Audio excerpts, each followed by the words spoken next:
want answers? I think I'm entitled. You want answers? I want the truth. You can't handle the truth. We are the Mad Men of Masculinity. Your home for healthy masculinity. We're just real men having real conversations for you. Ladies and gentlemen, it is time. Hey, I am Kirk M. Samuels. And I am Jason B. Kendrick. And we are the Mad Men of Masculinity. That's right. We're just real men having real conversations for you. Boom. And, you know, this one is entitled International Man of Mystery. And, you know, we all love James Bond. We love all those characters that you don't really know what they do, but they're cool. Yeah. They're really cool. And, you know, because we are the home for healthy masculinity, we are the place we want to help men level up. We want to bring in some of the cool people, people we can learn from.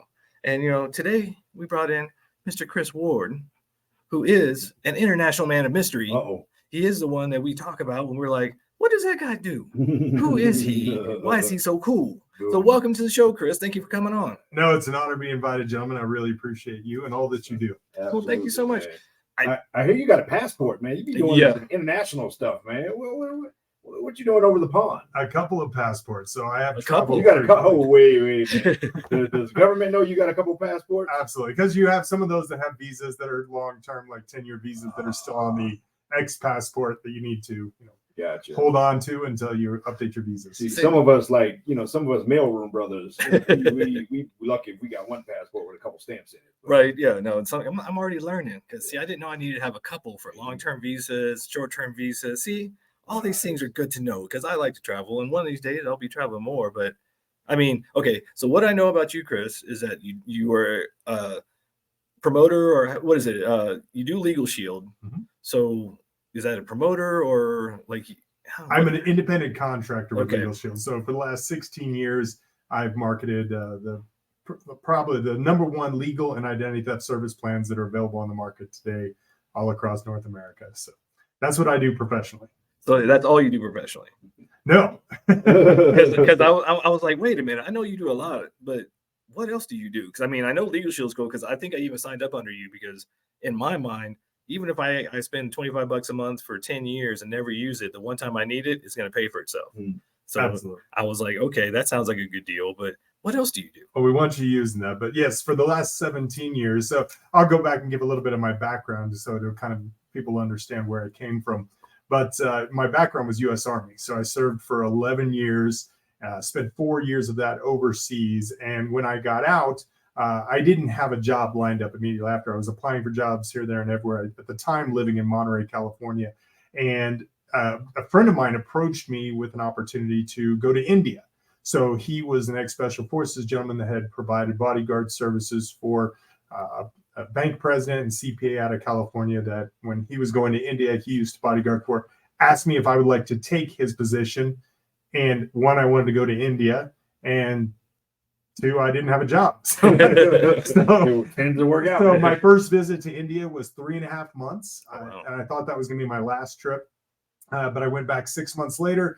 And every time I think that that's going to be my last trip. And I've been going to India for 17 years. Wow. Yeah, I've seen some of those things where you're like getting India pizza and, you're traveling around. You got your BDUs on and everything. I'm like, what is this guy doing?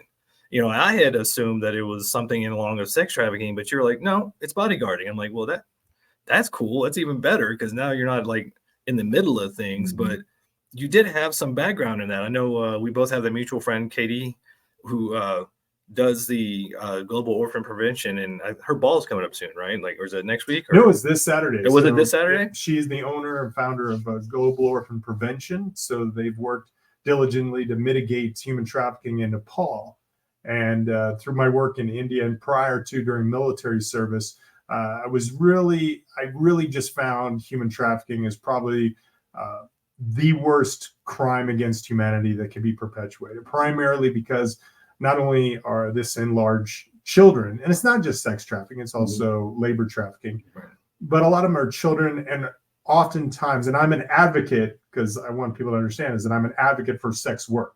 So I believe in legalizing prostitution. Where I do not believe in is that people that are tricked into these positions and then held against their will for such jobs. And so I saw this primarily in Yugoslavia. So after the fall of Yugoslavia, individuals were being trafficked from Russia and Eastern Bloc states through Central Europe into Western Europe.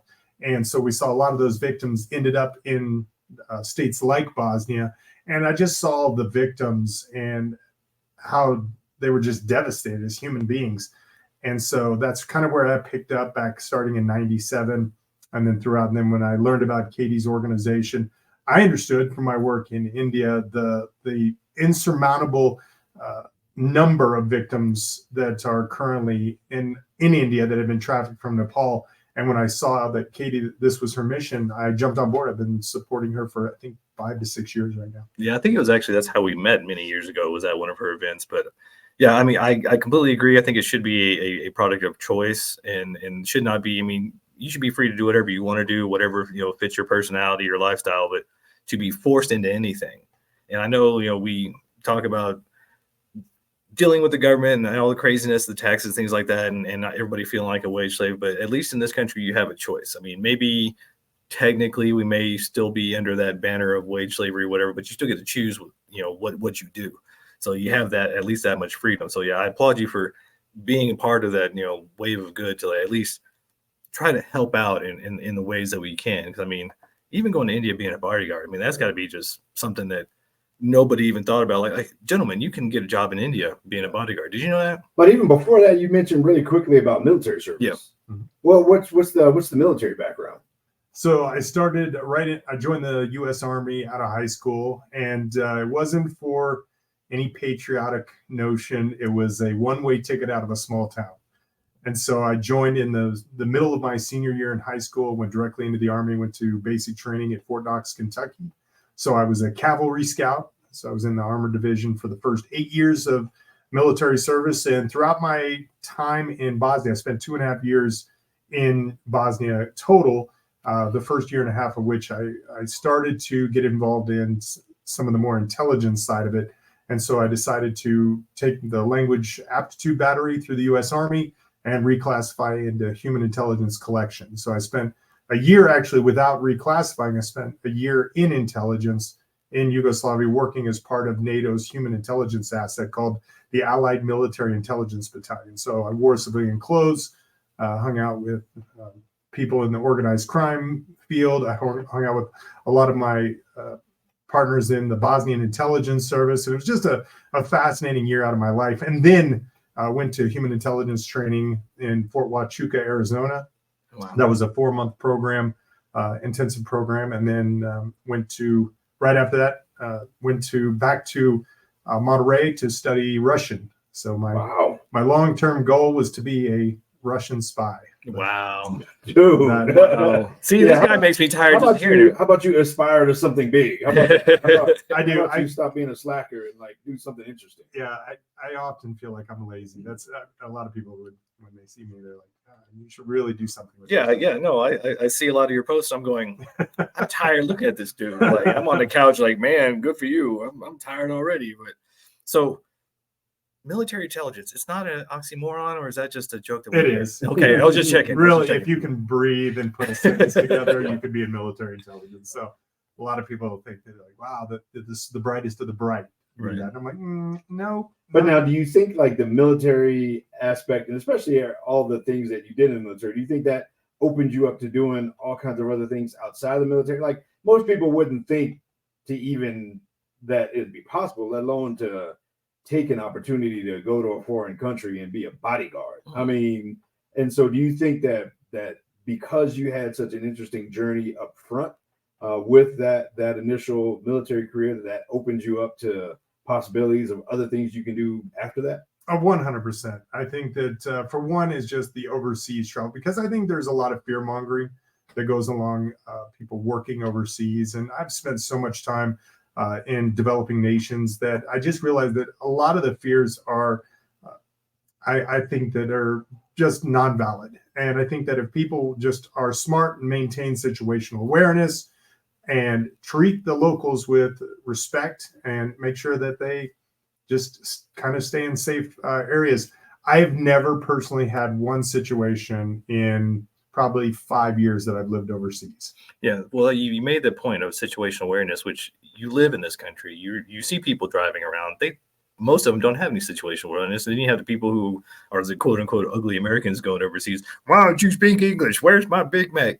Well, no wonder you're having a hard time. It's like you got to know where you're going and what you're getting into and realize that's their country. They speak different languages and stuff. It's like all the people from New York are like come out here and be like, I can't get a decent slice of pizza. It's like you're in Colorado, dude. Like, you want New York slices, stay in New York. Like that's how it goes. Exactly. But I think it's a testament to us as people, us as Americans, and maybe even us as men in America to be able to flow from one situation, one scenario to another, to be adaptable to life and to opportunities that life might bring.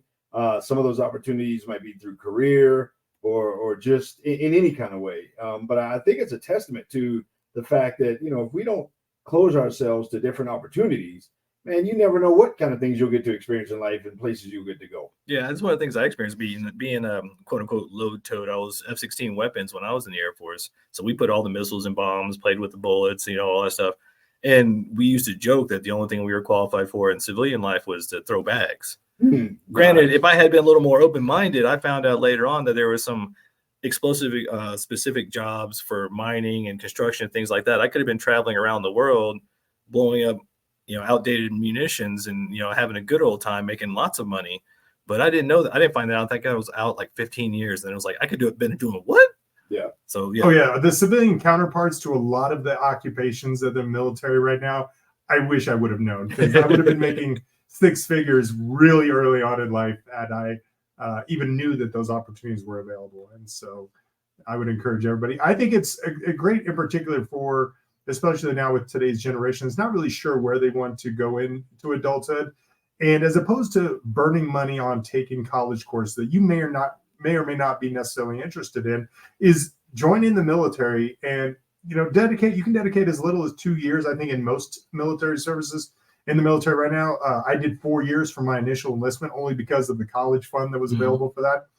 But this gives you a great buffer to, one, is teach you some independence. So you're out of the house, but you still have that, social support network that the military offers you. So you're still going to have a roof over your head. You're still going to have 3, hot meals a day.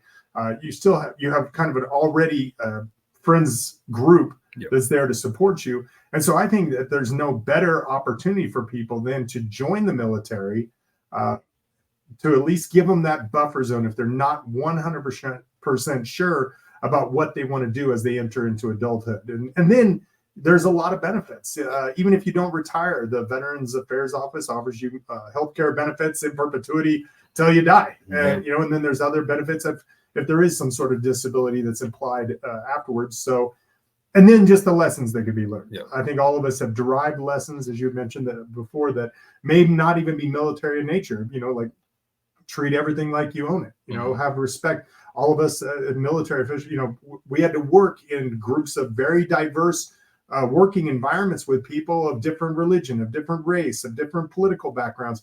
And we had to depend on each other for success in a mission. And I just wish that some of that bled off into our civilian counterparts, because we get so divisive because we disagree on 10% of issues that we're unwilling to work together. And I just think that that's foolish. That's childish. Yeah, that's one of the things I used to joke about, but the older I get, the less I joke about it, the more I mean it.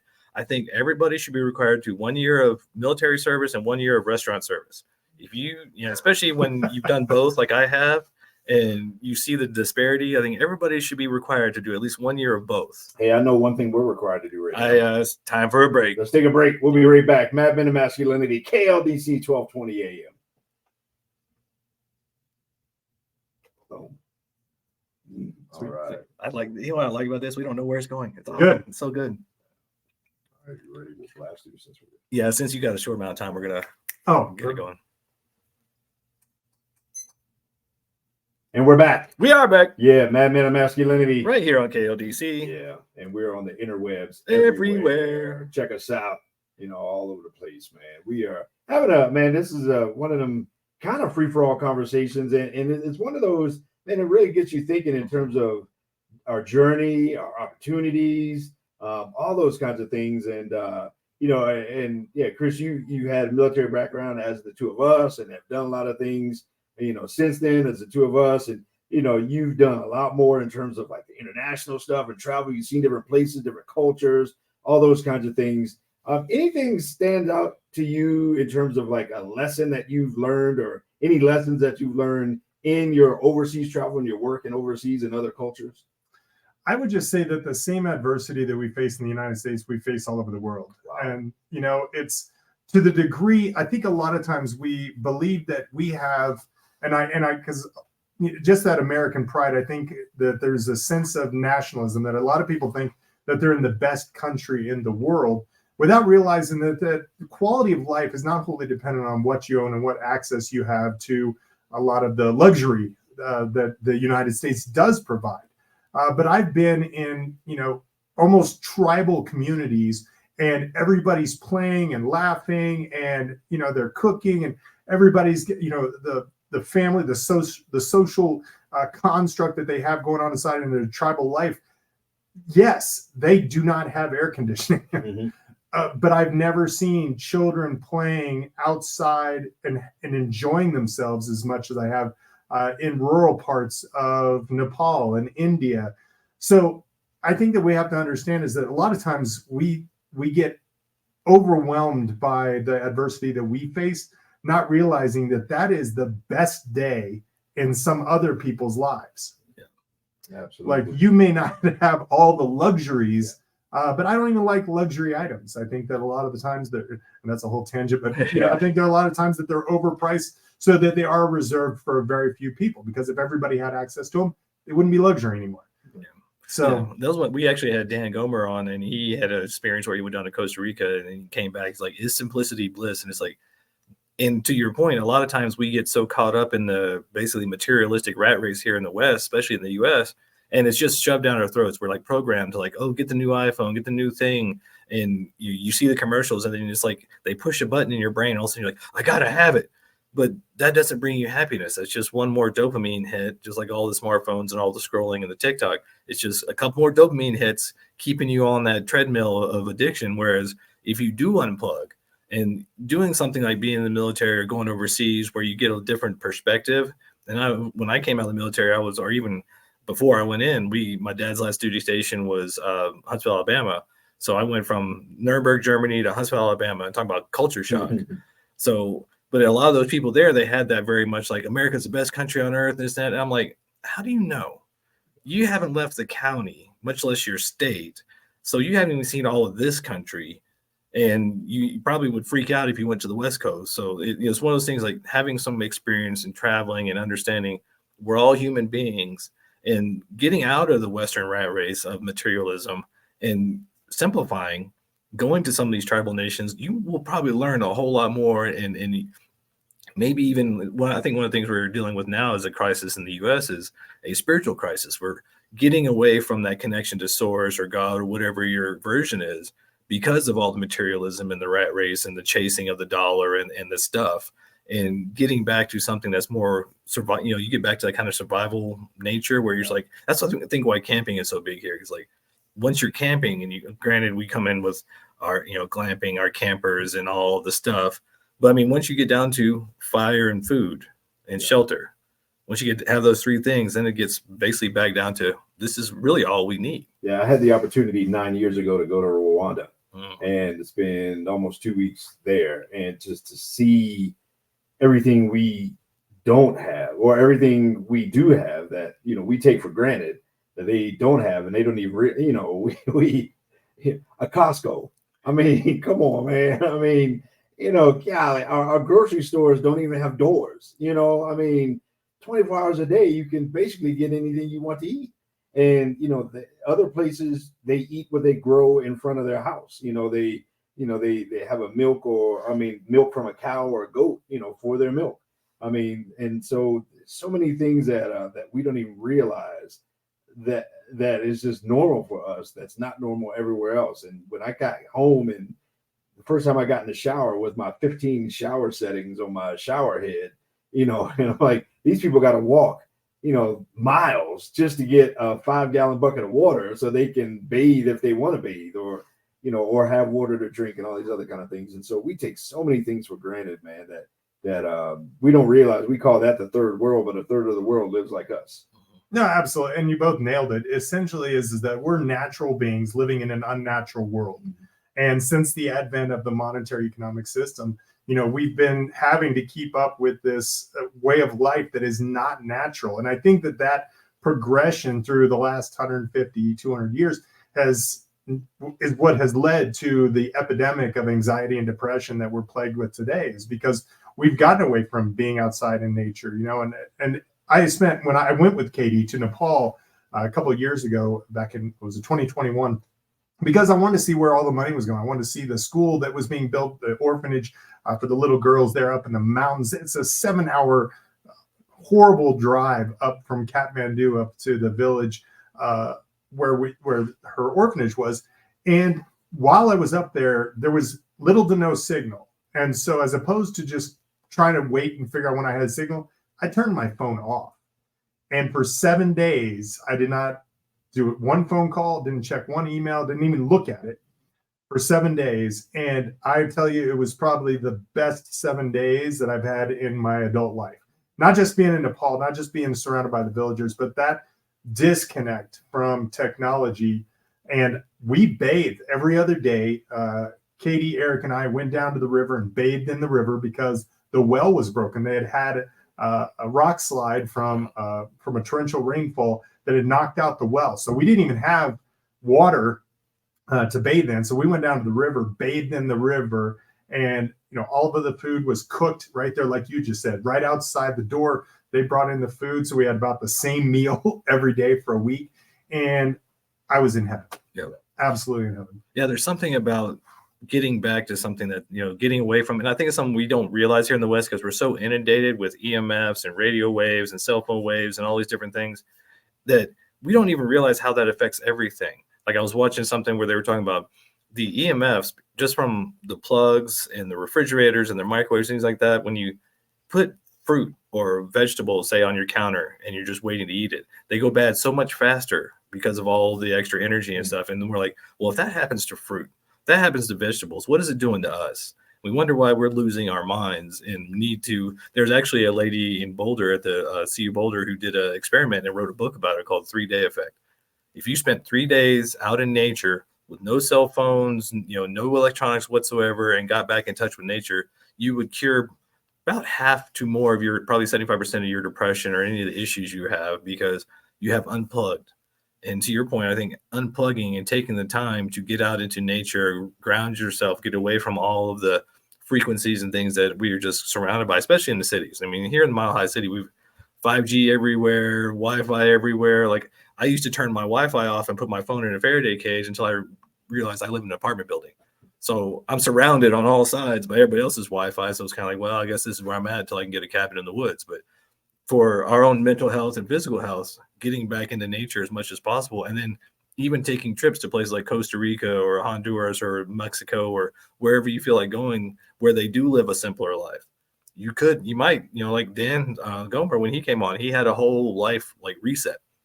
He was like, I could just sell all my stuff and move down here and retire and just be simple and live in life, instead of having to be chasing some carrot, which I think that's the biggest thing here in the West. We're just constantly chasing the new carrot.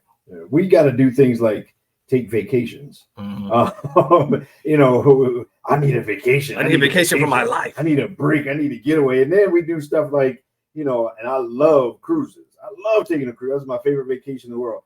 The hardest part is at some point you got to turn your cell phone off because and it's like, well, what do I do without my cell phone? And then they fix that. Now they got Wi-Fi on the ships and you don't even have to turn your cell phone off. But the hardest part about taking vacations is trying to unplug from the thing you need to take a vacation from, which is your life, which is turning off your phone and all those kinds of things. I met Katie through a connection we have, John DeYoung, who we just had on not too long ago. And, he does a lot of stuff in India and other parts of the world. And, his main, his main flow right now is with the water filtering in India, just creating a water filter company, because so many places in the world don't even have clean water. I mean, we buy our water in bottles, and then we need it alkaline, and we need it, triple filtered, and all this other kind of stuff. And so many places in the world, man, they don't even have the option to just go up and drink clean water whenever they want. No, it's 50% of the world doesn't have access to clean drinking water, and even more, that it's barely potable, in some other parts of the world. And I think that we already recognize, scientists recognize us already as the immediate threat to the fresh water supplies globally. And it is something that could definitely, wars will be fought over water. Wow. That's what actually a lot of the economists, a lot of the futurists say, that the next war is going to be over clean water, and finding ways to desalinate the oceans to create water and stuff, which they would be doing, but it's not financially feasible right now with the technology. So they're like, well, we'll just keep burning oil and not worrying about the rest of the world. But the problem is, and that's why I think, to your point, Chris, it was like, you need to travel, you need to get out of the world, you need to go to these other countries to realize we're all one people. We may talk different, we may look different, we may have different, cultural things, but we're still people. We worry about food, relationships, and what we're doing tomorrow. Couples still fight in other countries the same way they fight here. Men are still questioning their masculinity in every country I've ever been to, so on and so forth. So, like, am I man enough? Yeah, exactly. And I think that this goes back to what we call what the new flex is, because I think something that transpired in the 70s and 80s is televisions were not only in more households, but there were more channels to choose from. Is that you saw this lifestyles of the rich and famous, and what had happened was people now saw as the way to posture is by how much I like things that I have. Yeah. So my cars, my boats, my mansions, my fill in the blank. Where now I think that we're starting to see, I had wealthy friends of mine that are downsizing into smaller homes, and it's not how much money you earn, it's how much money you keep. I mean, so the flex is, what good are you doing with the income that you're making, not what ridiculous material items. People are, I think, always, as long as those items are going to be there, there's going to be that desire. But I'm kind of disgusted when I see people that are showing off flashy cars and houses and boats and everything else. And a lot of the times what we find is either what they're doing to make that money is criminal in nature, or it's immoral. Yeah. And so the way that they made their money, just, I don't know how they sleep well at night anyway. I know they sleep on a comfortable bed. That's what I do know. But I think now we see is more the flex is, what value are you bringing to other people's lives? And I think that's a true flex right there, as opposed to what kind of car you're driving. It's so funny that now Elon Musk is saying he's not going to live anywhere. He's just going to, couch surf and all this other kind of stuff. So speaking of couch surfing, let's surf on over to a break. Let's do it. What do you think? Mad Men of Masculinity, KLDC. We'll be right back. Awesome. We're doing pretty good. We might get you out of here pretty close on time. See if we can get in. Here we go. We are back. That's right. We are the Mad Men of Masculinity. This is KLDC, and on the interwebs everywhere. We got the international man of mystery himself, Mr. Chris Ward, in the house. That's right. And this is one of my favorite conversations because we had no idea where it's going, and it's going everywhere. Yeah. And the cool part is, and so if you're out there on the interwebs, if you hit us up on Facebook or go to YouTube, you get to see like all the short conversations between breaks and all this other kind of stuff. And a lot of times in those conversations is where things kind of either get real, or they get funny, or they get real funny, or they get real weird, or whatever. Today I'm not being real weird. I'm trying to be like, you've been controlling yourself pretty good. I'm proud of you. We got company. Yeah, we got company. Respectable. And so the crux of this conversation pretty much has been, to me, as I hear it, it's almost like us talking about getting or thinking outside of our normal, what we almost consider like our normal American Western life, and start thinking bigger, thinking globally, maybe thinking different, swimming upstream, doing things different, being a little bit different, and just, you talked about the new flex is like, to me, it is that going against the stream kind of thing. To me, it is, maybe less is more. And I know I'm all about that. And maybe it's, the value of my life and doing something with what I have, as opposed to just amassing stuff. And it's all being about, what commas I can throw out there to the rest of the world. Yeah, and for what purpose? Yeah, I mean, you hear stories like Gary Sinise, who, Mhm. you know, I think even modern day, most kids probably wouldn't recognize Gary Sinise as an actor, but he's well known as building affordable housing for families in need. Mhm. And so I think that's his flex. He's used his position, that the celebrity that he gained, and rightfully so. He's an incredible actor. But I think what he's doing now, I have more respect for him there. Jimmy Carter, Yeah. I mean, he did not have to work another day of his life and worked until his death, building houses, volunteering for Habitat for Humanity, you know, just what, days, weeks before he actually passed away. So, you know, Jimmy Carter as a president, I will always revere him, probably more so than any other president, for the contributions that he made post office. Yeah. Yeah, he used to scare me for like the last 10 years of his life. I mean, you see him out there, he's got bruises and band-aids everywhere. And he's still out there with a hammer on the roof. Hammer. He got a hammer on the roof, like with a scarf around his neck, like building stuff. Yeah, he didn't have to swing that hammer. He just held it up there in his parking Yeah. spot, took care of that nail. I mean, I'm like, you go, Jimmy. You get out there and do your thing. But Absolutely. that's, you know, it's the point of changing your focus to value. What value do you bring? Now, it's something we talk about to guys quite a bit is, you know, we are usually, you know, women, children, and dogs are loved unconditionally. Men are usually only loved for what we contribute. However, it's been skewed to how much do you bring to the table? How much money can you make? What can I get from you? Basically is the translation of that. How much money can I get from you, and how much, you know, and how well can I get that from you? And you look at the court system, and we just talked about that. We had David on Pizarro, who's a men's rights activist and divorce attorney. Mhm. And it's all you see now is ladies going after men for their money. But I think that's part of the shift that we need to make as men. Is like, we need to bring value, of course. That's part of what makes us men, what makes us have purpose and passion in life. But is that necessarily just money? There's so many other ills in the world. There's so many other things you could focus on to bring value to the world. That doesn't necessarily take a whole lot of money. I mean, you could go be a bodyguard in India, Indian pizza. I saw that. By the way, I think we just accidentally killed off Jimmy Carter too early. He's not dead yet. Yeah. Sorry, Jimmy. AP says he was just he made an appearance at some festival yesterday. Sorry, Jimmy. Sorry, Jimmy. But My bad. Point being, yeah, I mean, he's still doing it. He's 90. He's still out there with a hammer in his hand. old, and he's still out there doing it. I This mean, would be a Simpsons episode.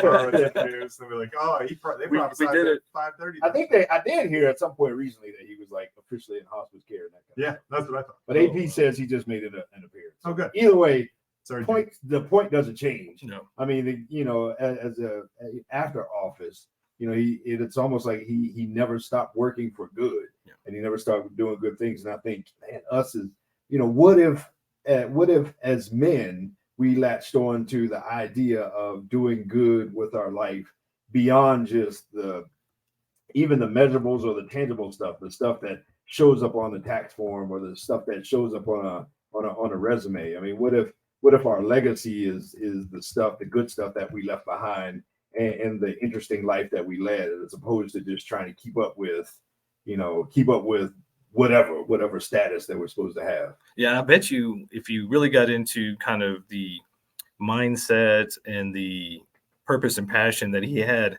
I bet you he wouldn't have lived to 98 in such a way if he didn't have that thing that was dear to his heart. And a horrible statistic, but it's out there. For most men who retire from whatever corporate job they have, their life expectancy is about 18 months in retirement.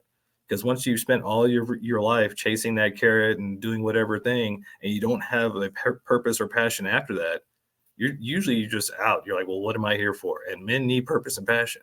Yeah, well, the oldest living president definitely has purpose and passion. He'll be 99 on the 1st. Wow. And so, yeah, I mean, We can do it one more year. We can do it one more year. Come on, president, you can do it. We'll start pumping oxygen into there. Eat some more peanuts. What was that comedy about Bob Hope? Keep hope alive. Yeah. Keep Jimmy going. And man, I think there's profound truth to that in terms of us having purpose, us having something greater than ourselves to live for, a why to wake up for in the morning, or why you get out of bed. And that's doing things different, experiencing things different, and not making ourselves the center of the universe. Well, since you are our, international man of mystery, and you have all this experience, what would you tell the men out there? How can they find some purpose? How, if they're lacking it, or what would be your kind of tips and tricks of like, all right, maybe I'm not happy with my life now, but I can go in this direction. I can, go down these avenues. I can take the path less traveled by. Like, what would be some of your advice for a man who's wanting to do those things? I think it's a great topic and one that needs to be discussed openly in even social settings, because I think that is an additional, epidemic that we're facing in America, of people that are unable to find their purpose. And I've talked to a lot of high school age students and talked to them about what is it that they can do, because I think a lot of people are disenfranchised by the job market. And I ask people, to write down, what would you do if you could get paid to do anything? Like, if there was something out there that there was a great salary, a livable wage that you could earn by doing anything, what would those do? Now, kids are typically going to say, I'd stay home and watch TV.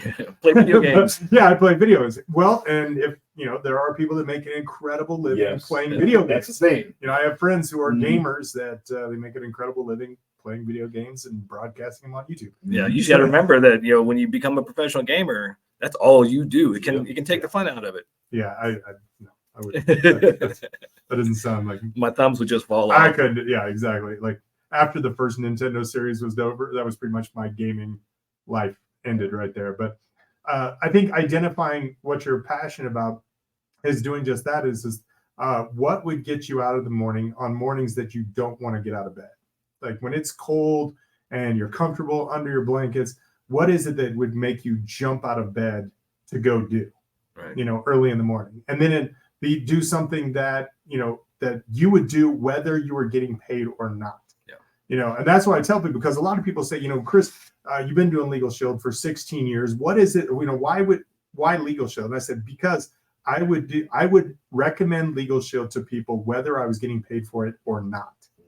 And that is a massive differentiator. And I think that if you find some sort of something missing from your community, this is where we find opportunities. So whenever I'm listening to people and they say, and just to give you an idea, as I saw somebody post, I think it was our good friend James Shepard here, a big networker in the community.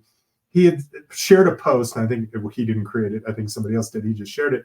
But it was something to the effect of, as opposed to having dating apps, something like that, what if they had connection apps, something like that, where you could find people that you could be, find mutual, perhaps working relationships together and say, this is the kind of person I'm looking for. And then the matchmaker ties you up with other people you can mesh with professionally, because even if you're self-employed and you have your own business, you're going to need people from all different kinds of trades, from accountant to attorney to, graphics design artist to marketers, because even though you're self-employed, most of us have never had actual training in sales and marketing.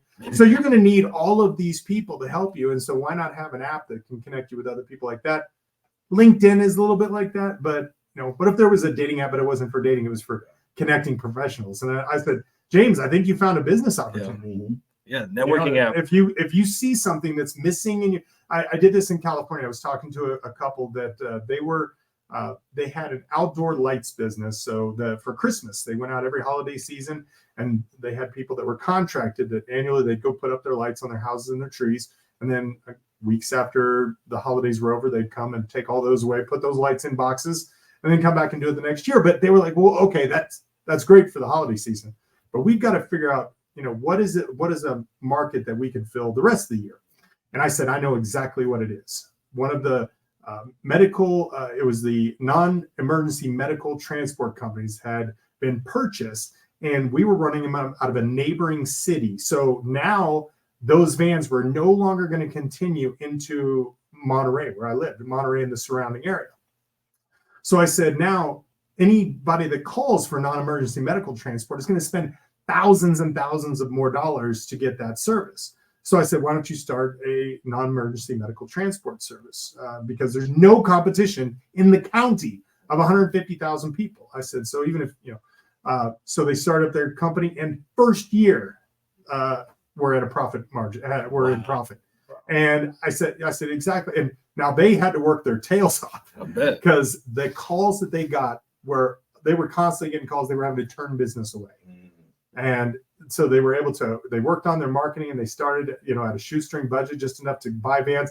They had to get licensed and permitted and everything because they were using non-emergency medical transport. But it was a very successful business that they continue to run now 15 years later. And so if you find something in your marketplace that you see as a need, and it's a need that you're passionate about fulfilling, I think that you got an incredible opportunity for yourself there. I always say that if you ever say somebody should do something about that, that somebody's probably you. Hey, you somebody. Yeah, you somebody. Hey, before we get out of here, before we get off of these airs, Chris, how can folks get a hold of you, man? How can folks, if they want to find you, if they want to get a hold of you, if they want to reach out to you, how can they do that? Well, you can just Google Chris Ward at LegalShield. I pretty much pop up there. But if you're looking on Facebook, you can find me on Facebook at Chris Ward of the World, or on Instagram at Ward of the World.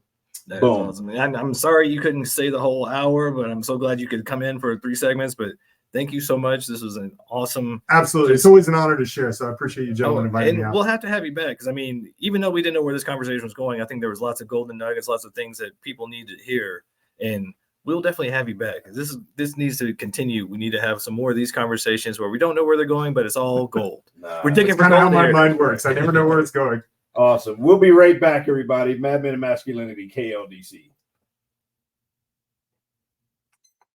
Boom. I think we got you right on time, man. That is outstanding. Trying to get you out of here. Yeah, thank you, guys. Man. Good stuff. So we'll take a little pause for all of our viewers on YouTube, and we'll be right back. Yeah, And I'll send you skip ahead a minute. I'll send you this link probably about see us. 20, 30 minutes. Oh, perfect. We Yeah. get done. I'll share it on my YouTube channel. And thanks for making the big drive. I'll be following right behind you. Oh, yeah. It's always Poor Jimmy Carter, man. You guys tried to kill off Jimmy Carter. I know. I hope he doesn't die tomorrow. And then all of a sudden everybody's going to be like, That's going to be our fault. You guys trying to. It's like The Simpsons, where they go back and watch old episodes of The Simpsons. Like, they knew it was going to happen. Hopefully it wasn't us. I know. No doubt, man. Guys, it's an honor. Thank you very much. Man. I'd love to come back. We'll have you back. All right, brother. Thank you, guys. See you, my man. Drive safely. Thank you, brother. Watch out for those situational awareness deficient people out Oh, there. I know. That's every roundabout in Golden. Everyone. See you, See you man. guys. Take it easy. Okay, thank you. Okay. Reset. We got to reset back to 2 of us. You ready? Yep. Hey, we're back. We are back Yeah, Madmen and Masculinity. on KLDC. Yeah, that's right. That's how we roll. And it's just the 2 of us now. We scared him off. No, Yeah. I'm kidding. He, as an international man of mystery, he's very busy, It's and he had to go. just the whole idea of swimming upstream, man. Man, I'm Thinking telling you. different, man. If you want something different, you got to think something different. And we, as men, it's time for us to be different, man. It's time for us to just see things different, man. Do stuff different, man, and not try to fit in, not try to conform to everything that people say, whoever people are. People say we're supposed to be. And a lot of times it's conforming to a female narrative of what men should be. Yeah. Most of us were raised by women. And so a lot of us think of, well, they say I should be this, or they say I should be that. No, I don't think so. No, and that's the thing. We, especially nowadays, and that's one of the things I had that kind of revelation myself this weekend, and was like, I am being bombarded and influenced by all these outside forces, media and marketing and social media and all these different things. But is that really what I want? And can I set boundaries for myself, like putting the phone down, going out in nature, getting around people who I actually enjoy getting around instead of chasing people on social media that I don't even know, and maybe put some quality over quantity in my life and find something that actually fulfills me and fills me up. And, and like having Chris here and showing like your life doesn't have to look like a 9 to 5 working in the corporate world. If that's what you want to do, that's cool. But if that's not fulfilling you, there's innumerable options out there and opportunities. See a need, fill a need. I know it sounds trite, but it's true. Like you see something, you're like, oh, somebody should do this. You're somebody. Maybe you should do it. I tell you what I need to do. What's that? And fulfilling I need to play some golf, dude. Man, yeah. I mean, this is a squirrel moment, but man, I was driving over here, man. I was driving down the 8th fairway, and ooh, it was looking so good, man. The grass. I know it's nice been a and couple shiny, weeks, man. It's been sunny out there. It has been a couple weeks. I'm overdue. But I mean, again, that's kind of speaking about, you know, going upstream. Playing golf is not something that people where I'm from do, and that's why it took me so long in my life to do it. And you know, I wish I would have. I wish I would have found it. I wish I would have discovered it a long time ago. But it takes getting outside of your comfort zone, getting outside of what's normal for where you are. Yeah, see, you were a Tiger hater. You didn't want to jump on that Tiger bandwagon. You were like, man, he's just whatever. And it's like you didn't realize. Now you're like, man, I should have jumped on the bandwagon. I just thought it was too expensive and Well, it takes too much of this and too much of that. It's not really. No, it's once not. you do it right, if Exactly. you take your time, you do it right. Exactly. As long as you're not snobbish about it. But it's about getting outside of what we think is normal or what we've known, seeing other parts of the world, traveling, getting into different cultures, different spaces, and discovering that, man, maybe everything is not the way that I thought it always was or the way it has to be. Maybe I can do some different stuff. Maybe I can experience some different stuff. Maybe the way I've been thinking my whole life, the world is, maybe it ain't that way. Yeah. One of the sayings that I love, which I attempt to remind myself of quite often, is like, if you want things in your life to change, you have to change things in your life, which means the things you've been doing, if they're not fulfilling you, if they're not giving you purpose and passion and making you want to get out of bed in the morning, then change those things. Change them to something else. And if the job isn't doing it for you, there's other jobs. I mean, nowadays, especially after the pandemic and all this stuff, there's lots of jobs out there. There's lots of businesses that are, you know, needing work. So, I mean, you can bounce around and find something that works for you. You can start your own business. You can get with people. And that's one of the things that, especially with virtual assistants and the internet and everything now, it's easier now than ever to start a business, because if you don't know something, you can Google it, you can YouTube it, you can find a virtual assistant to do those things for you, because we have our own skill set. A lot of us are good at creatives or good at this, but maybe we're missing the back end or the whatever. You can find somebody to do that for you.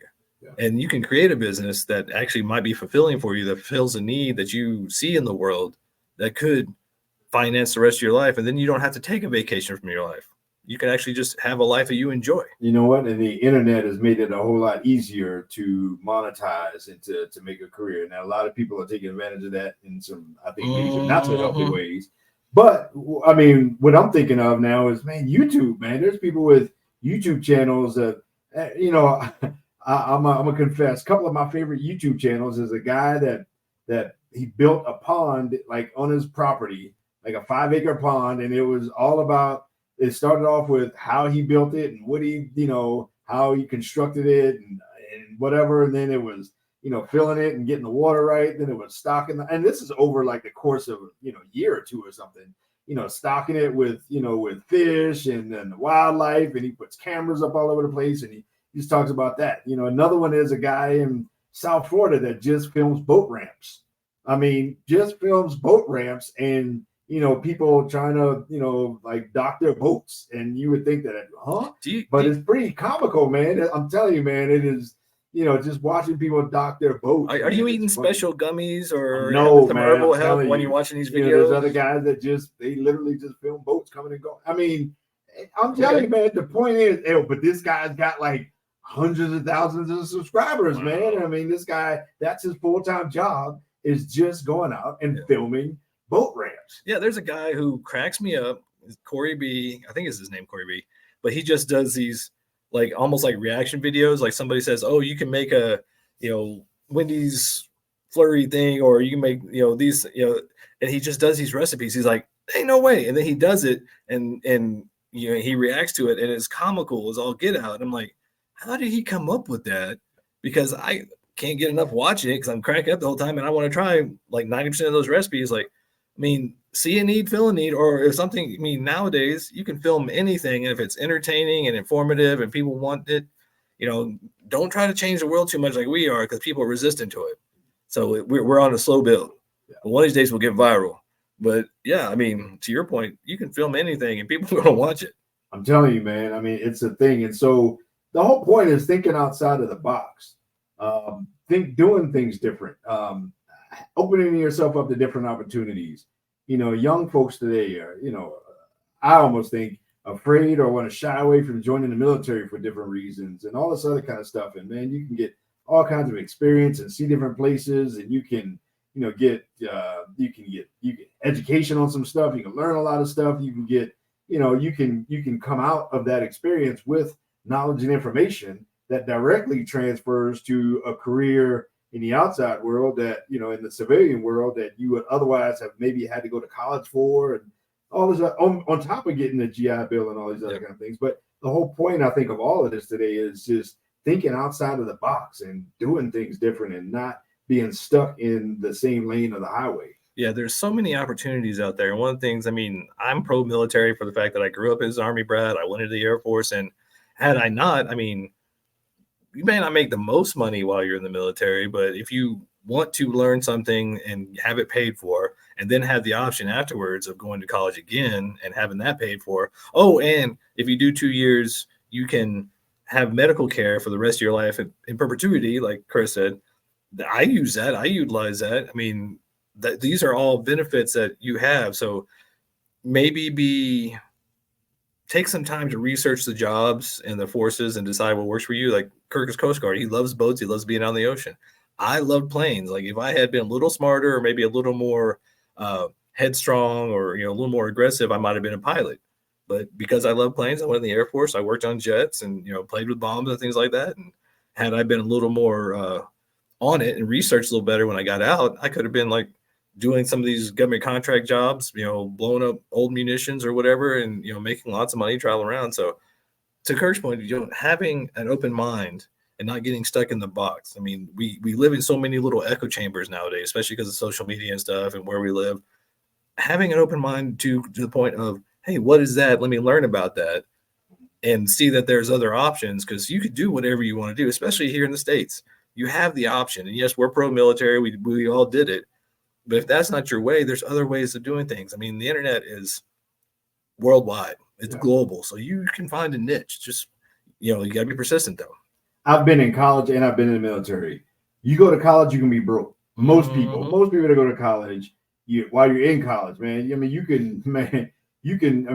used to make grilled cheese sandwiches on an ironing board. Just because it was cheap and it was free.